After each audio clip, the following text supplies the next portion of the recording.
what if the reason you haven't, doubled your income this year isn't because you're not working hard enough? Right. Like, what if you are literally fighting your own DNA every single time you open your laptop? Yeah. It's a scary thought. But you see it all the time, especially in high-pressure careers. Oh, for sure. Especially in real estate, you get the agent or the executive who is just constantly grinding, right? They're putting in these 80-hour weeks. Yeah, answering emails at 2 in the morning. Exactly. Practically Well, living on caffeine. And from the outside, you look at them and think, wow, they must be absolutely crushing it. but it's a very common illusion. I mean, we've basically been conditioned to equate sheer velocity and exhaustion with success. Like, if you're sweating, you must be winning. Exact. But then, you look a little closer, and they aren't actually moving forward at all. They're stuck at the exact same income level. The exact same performance level, yeah. Just infinitely more stressed out. Well, welcome to the deep dive, learner. If you are insanely curious and, looking for a shortcut to being well-informed without all the overwhelm, you are in the right place. We've got a really great one today. We do. Today, we are on a special mission. We're decoding how you can finally escape that reactive grind. And we are looking at a really fascinating stack of material to answer this. I mean, it's a huge blend. Yeah, walk us through what we're looking at. Well, we have behavioral psychology, leadership principles from John C. Maxwell's, the 21 irrefutable laws of leadership, habit building mechanics from James Clear's Atomic Habits. Oh, nice. Yeah, and we're combining that with the proprietary frameworks of the aligned agent method and the Nova Pulse agent app. It's a lot of ground to cover. It is. But we're even filtering all of this through Gay Hendricks' concept of the upper limit problem from his book, The Big Leap. Awesome. So the overarching mission here really is to figure out how to break through those invisible performance and income ceilings. And not by working more hours, but by actually aligning your daily execution with your natural personality design. Which is the ultimate shortcut. Yeah, so let's start with the hurdle itself. You read these sources. I mean, why do high performers suddenly just plateau? Because it clearly isn't a lack of effort. No, it's not. The materials actually point to a concept called the stuck state. It's heavily detailed in the Integrity and Natural Brilliance texts. Okay, what does that actually mean in practice? It's basically a psychological oscillation. So part of you desperately wants to push forward to scale your business, right? Right. To get to that next revenue tier. Sure. But another part of you pulls back. And this is usually out of an unconscious fear of burnout, or just because the tasks required to get to that next level feel completely alien to you. So it's literally an internal conflict, like you're fighting yourself. It is. And John C. Maxwell actually describes a really similar phenomenon. He calls it the law of the lid. The law of the lid. Okay. Yeah. He argues that a person's leadership ability, and crucial here, their self-alignment, it acts as a hard cap on their effectiveness. A hard cap. Right. The classic example he uses is the early days of Apple. Oh, Wozniak and Jobs. Exactly. So Steve Wozniak was an absolute genius, like the technical brains behind the whole computer. But his leadership lid was low. Right. He wasn't the guy to build the empire. Exactly. Steve Jobs had a much higher lid, which allowed him to build a world-class organization. So if your internal lid is low, your potential is capped. No matter how brilliant your technical skills are. Precisely. Okay, I want to make sure we really understand the mechanics of this friction. Because previously, I always pictured this as someone driving a high-performance sports car, but they just left the parking brake on. That's a common way to think about it. Right. You're burning through all this fuel and energy, creating all this smoke, but no forward motion. But reading through these sources, it feels much deeper than just, like, holding yourself back. Yeah, it's more structural. Exactly. It feels more like trying to use a screwdriver to hammer a nail. The tool isn't broken, right? And the carpenter isn't weak. But the alignment of the tool to the task is just completely wrong. I love that analogy. You end up exhausted, holding a bent nail and staring at a dented wall. Yeah, exactly. So if the problem isn't a lack of effort, what is actually causing this structural friction in our daily routines? Well, the friction comes from trying to operate outside your natural design. Okay. To fix this, the aligned agent method argues that we have to look at your baseline behavioral tendencies. And that whole foundation is built on DISC theory. Okay, let's unpack DIC before we get into the really fun stuff, because that acronym, it gets thrown around in corporate seminars a lot. Constantly. Right, so it stands for dominance, influence, steadiness, and conscientiousness. It's basically a behavioral assessment tool. Yeah. But the sources we're looking at, they translate these 4 quadrants into something they call sales animal DNA. They do. And it's brilliant because it takes something very clinical and, well, it makes it instantly recognizable for a sales professional. Makes it tangible. Exactly. The framework breaks down into 4 archetypes. First, you have the eagle. This correlates to the dominant or D style in DISC. Okay, eagles, what are they like? They are driven, results-oriented, and super decisive. They want to get straight to the point, strip away the small talk, and just conquer the mountain. They're the ones who, like, want the bottom line yesterday. Exactly. No fluff. Okay, who's next? Next is the dolphin. This maps to the influencing or I style. Dolphins, got it. Yeah, dolphins are enthusiastic, highly social, and incredibly persuasive. They're energized by interacting with people and naturally build these vast, kind of chaotic networks. Okay, so the life of the party type? Basically, yeah. Yeah. Then we have the elephant. That's the steady or S style. Elephants are reliable, supportive, and team-oriented. So more grounded. Very grounded, highly empathetic, patient, and they really hate sudden disruption. All right, so these are the ultimate relationship builders, the ones who actually listen when you talk. Yes, absolutely. And finally, you have the owl. This is the conscientious or C style. The owls. Yeah, owls are analytical, precise, and highly detail-oriented. They want to make sure every single box is checked, you know. They want compliance documents to be flawless and the data completely accurate before they make a single move. Okay, here is where I kind of have to push back on this a bit because I genuinely struggle with personality tests that do this. But people in boxes. Yeah, exactly. Doesn't categorizing people like this just put them into rigid, restrictive boxes? Like, what if I am an eagle, but I desperately need to be empathetic for a specific client going through a tough divorce? Right. Because in real estate or literally any client-facing business, if you can't adapt, you just lose. That is a critical pushback. And honestly, the training with the ISC manual actually addresses this head on. Oh, really? Yeah. The biggest misconception is that DISC is a box that traps you. It isn't. It is an indicator of behavioral tendencies, not behavioral laws. Okay, tendencies, not laws. Right. A much better way to think of it is like a smartphone battery. Oh, okay. How so? Your primary sales animal DNA indicates where you naturally gain energy and where you spend it most efficiently. So if you're an eagle, you absolutely can be highly empathetic and patient like an elephant for a client in crisis. I can do it, but... But operating in that elephant zone drains your internal battery 3 times as fast because it requires conscious, deliberate emotional regulation. That makes total sense. Yeah, if your entire job requires you to act like an elephant all day, every day, and you're an eagle, you're going to go home completely depleted. Wow, so it's not about capability at all, it's about energetic sustainability. Exactly. Let's look at the reverse. Imagine a dolphin, right? Highly social, loves chatting up clients. Right. Now sit them down in front of a 50-page title document that requires intense owl precision. What do you think happens? Oh, they get distracted by a text message on page 2. Yep. They go make a cup of coffee, and suddenly it's 3 hours later and the document is totally untouched. Exactly. Because their brain craves the social dopamine of that text message way more than the analytical data of the contract. Right. And that right there is the structural friction we mentioned earlier. It is the root cause of the reactive grind. Okay, so if I'm an eagle or a dolphin and my natural instinct is to just, go out there and conquer or socialize, how does that actually map onto a calendar? That's the million-dollar question. Because if I just follow my instincts, I might spend 100% of my time hunting for new leads and 0% doing paperwork. How do we balance that without just completely draining the battery? Well, the sources provide a highly specific blueprint for this. They call it the 40-30-20-10 success formula. Okay. According to the aligned agent method, high-performance agents must distribute their focus across 4 specific pillars, and this maintains a sustainable business, regardless of what animal type they are. Okay, let's break down the mechanics of this formula because the math is a bit counterintuitive at first glance. It is. So the largest chunk, 40%, is dedicated to relationship nurturing. 40%. Yes.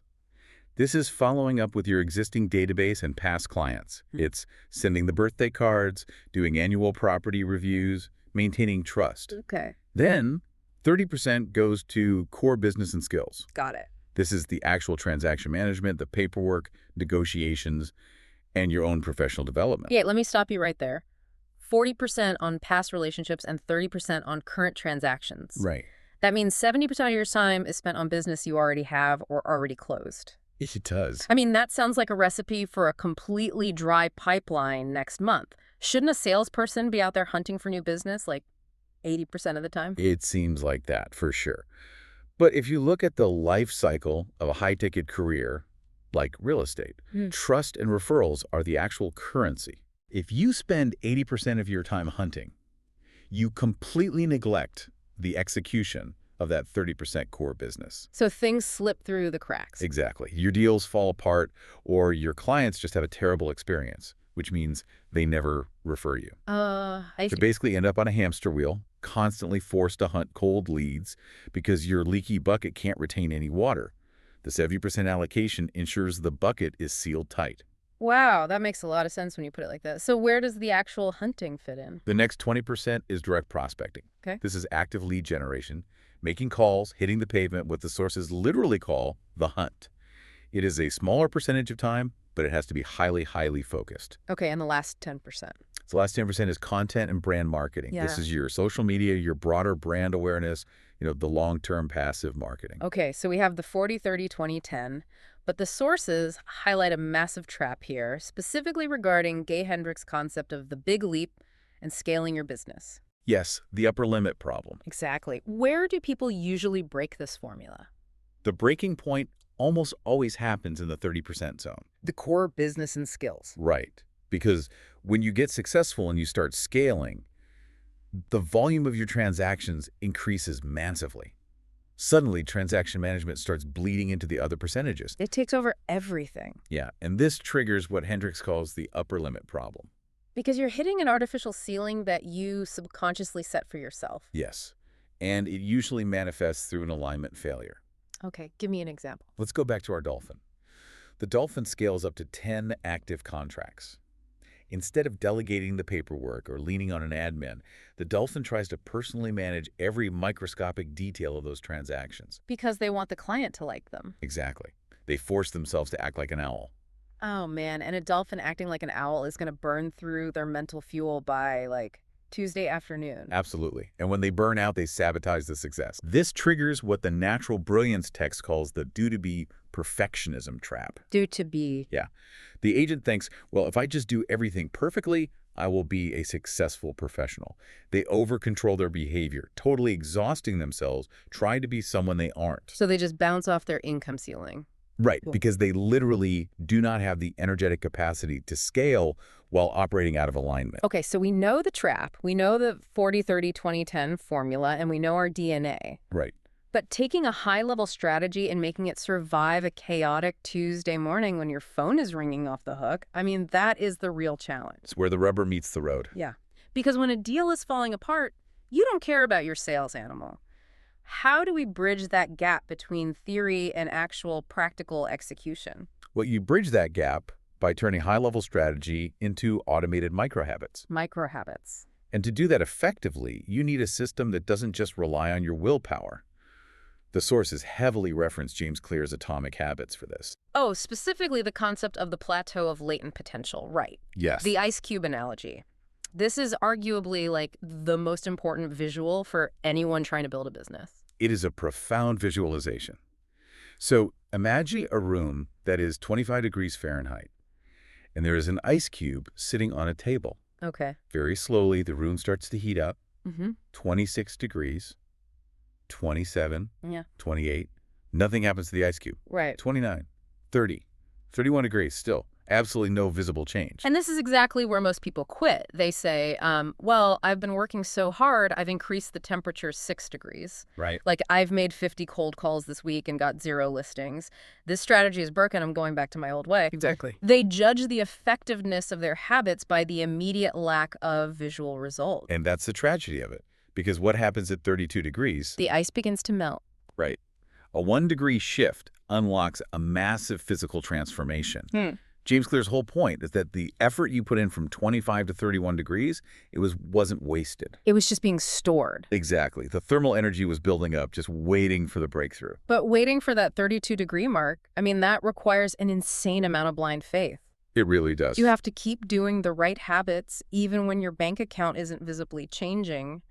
How do you maintain that discipline when everything in your brain is screaming that it's just not working? Well, this is exactly why the sources introduced the Nova Pulse Agent app, Right. because you shouldn't have to rely on blind faith or raw willpower. Okay. The app is designed to act as a guide on the side. It utilizes an AI engine, specifically Gemini 2.5, to generate a weekly plan tailored specifically to the agent's DISC sales animal. Okay, let me pause you there because AI engine and Gemini 2.5, they can sound a lot like tech buzzwords. Sure. How is a large language model actually creating a tailored real estate plan? Like, what is the actual mechanism there? It's a great question. It's not just writing marketing emails. Yeah. It actually operates as a logic engine. Okay. So let's say you tell the app your goal is to close 10 deals this quarter. The AI looks at that goal, and then it looks at your specific Dolphin DNA. Right. It knows you naturally avoid paperwork, but excel at networking. So instead of giving you a generic to-do list, it sequence maps your week to front-load social interactions when your energy is highest. Oh, wow. And it breaks down the 30% core business paperwork into tiny 15-minute gamified sprints. It chunks the owl tasks. Yes, it chunks the owl tasks so you don't get paralyzed by them. So it totally removes the decision fatigue. You don't have to wake up and think, well, what should a dolphin do today to not fail? Exactly. It just structures the path of least resistance for you. Precisely. It gamifies what the industry calls dollar productive activities, or DPAs. Let's define a DPA for the learner real quick. Because reorganizing your desk to look busy, I mean, that is an activity, but it's not dollar productive. Right, that's a really great distinction. A DPA is an action directly linked to revenue generation. Okay. So having a two-way conversation about real estate with a qualified lead, that is a DPA. Writing a purchase agreement. Yes, that is a DPA. Scrolling through Instagram to see what other agents are doing, not a DPA. Definitely not. The app actually assigns point values to these DPAs, setting a target of 360 pulse points a week. Okay.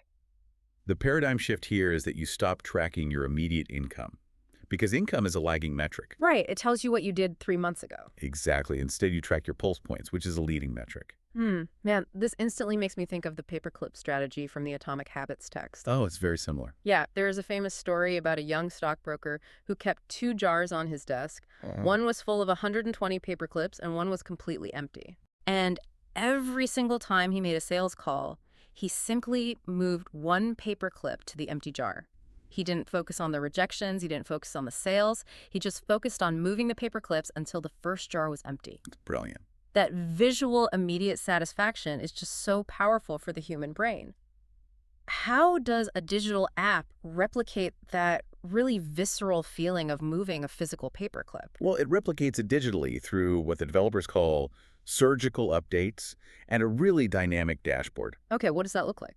So when an agent logs a completed mission, say finishing 2 relationship nurturing calls, Yeah. the app doesn't just check a tiny little box. Right.